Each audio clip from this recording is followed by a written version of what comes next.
सब कर देहिया माटी के हौवे सब कर देहिया माटी के हौवे कि दिलवा अलगा अलगा बा कि दिलवा अलगा अलगा बा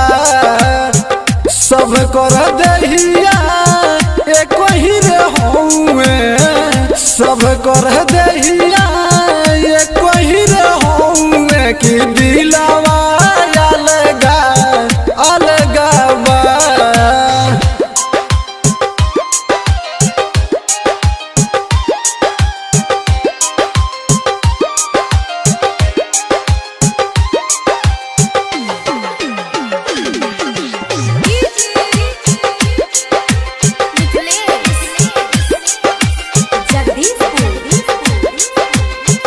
केहू अपना किस्मत से सब कुछ पावे केहू अपना दुख हवा से लोरवा बहावे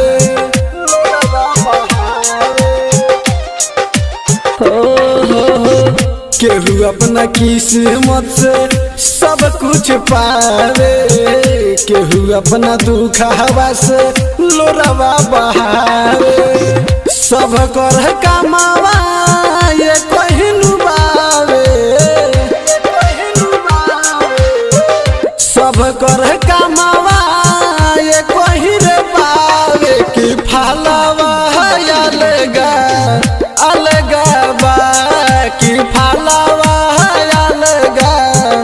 अलगा बा।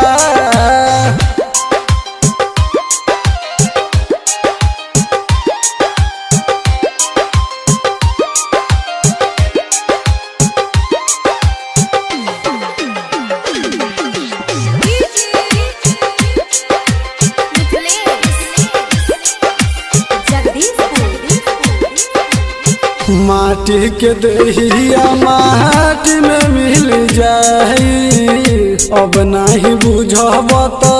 कब ना बुझाई हाँ माटी के देहिया माटी में मिल जाई अब नहीं बुझब तो कब ना बुझाई सब कर देहिया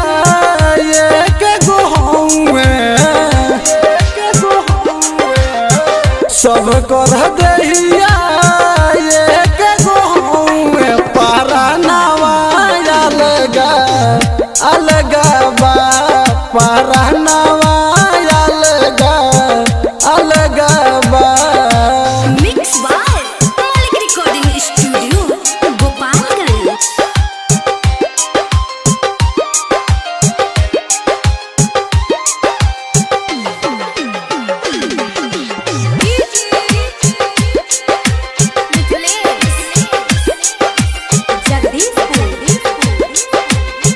राइटर गुलशन कहे कोरोना घमंड हो महल अटारी कुछ ना जाई संग हो